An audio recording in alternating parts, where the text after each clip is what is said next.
programs and the interest that we continually owe ourselves and other countries. The second difference between the last time that we had this level of debt and now is who we owe this debt to. I mean, back then, during World War II, we owed the debt to ourselves, nearly 100%. Remember the war bond posters, Mr. Speaker? Remember when Americans stood up, bought those bonds, and we financed World War II? Increasingly, as this chart shows, our debt is owed to other countries, largest of which right now is China. And it's getting to the point where the debt we owe to other countries is nearly half our total debt. So we increasingly have creditors who, by definition, don't have our best interests at heart. Not like we did as individual Americans buying those war bonds. And that's a problem. It's such a problem that it's become a national security issue. And that needs to be addressed as well. Think about this, Mr. Speaker. With the interest that we pay China alone on the credit they issue to us by buying our treasury bonds, etc., China, with that interest payment, every week can buy 3 new joint strike fighters if we'd let them, if those were in production. They can finance their military operations just on the money we give them. And in this increasingly complex world, changing every day, new threats, new risks, that is a particularly vulnerable place to be.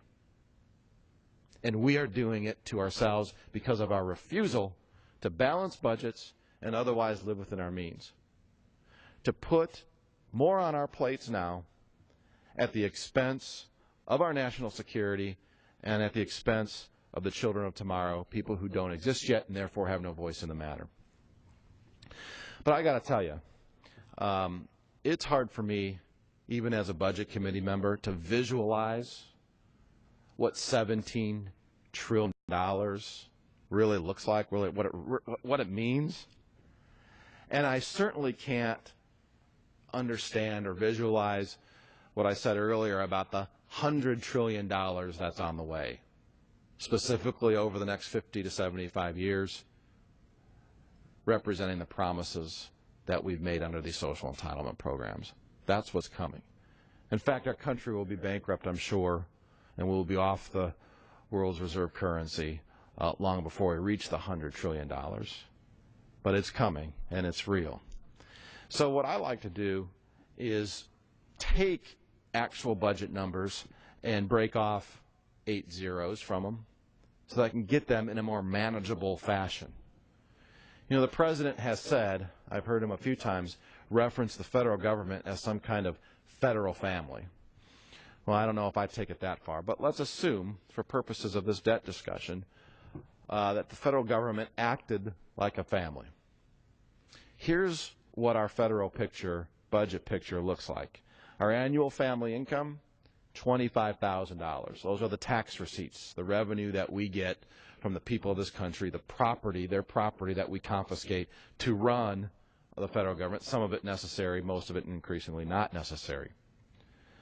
Our annual family spending, $36,000. That's 8 zeros lopped off, a rounded real number. Leaving us an annual debt that we have to put on the one family credit card of $11,000.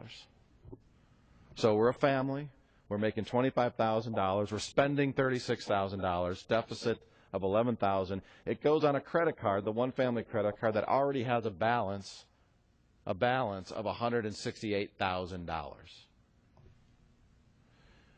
Future purchases on that credit card, the promises we made to the wife and the kids over the years, if they were to be put on that credit card now, $1 million. But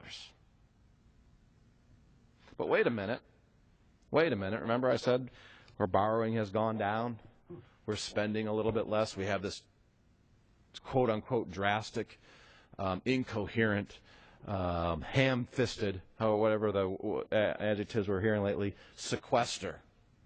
That simply cut 2% out of that federal spending. Geez, cutting 2% out of federal spending. Can you imagine what the other 98% of government does? If all this stuff is supposed to happen just on 2%. Anyway, we saved some money. In this example, it would come out to $310.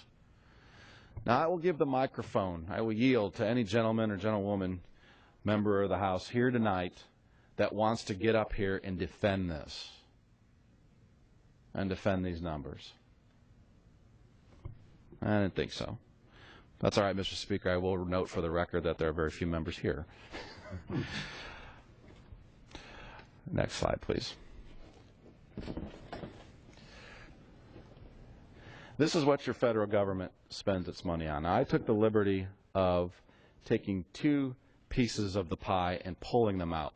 And the reason I did that is because I want everyone to understand when we vote for budgets, the line items we vote on really only represent those two pieces of the federal spending pie.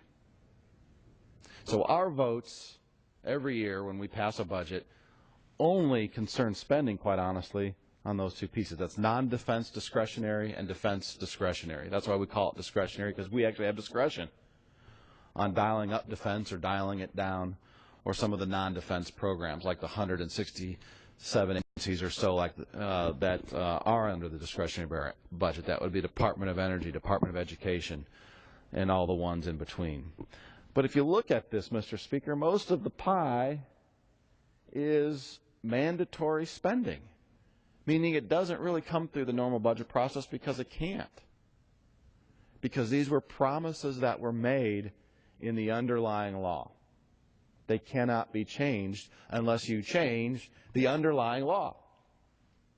I can't, as Representative Rokita, decide how much Americans who qualify for Social Security will get in their Social Security check. The law sets that out. I don't get to decide in a budget document what services you get under Medicare. That's set in the underlying law. Medicaid the same way. Of course, interest is a contractual agreement. We agree to pay interest to our bondholders. That can't be changed. And then a smorgasbord of other mandatory spending rounds out what really is over 2/3 of our spending. So 2/3 of your federal spending is on autopilot. It's not adjusted year to year. It's not as simple as just cutting or lowering budget figures if we're going to really get out of debt. In order to lower this debt, we have got to reform the underlying causes of our debt.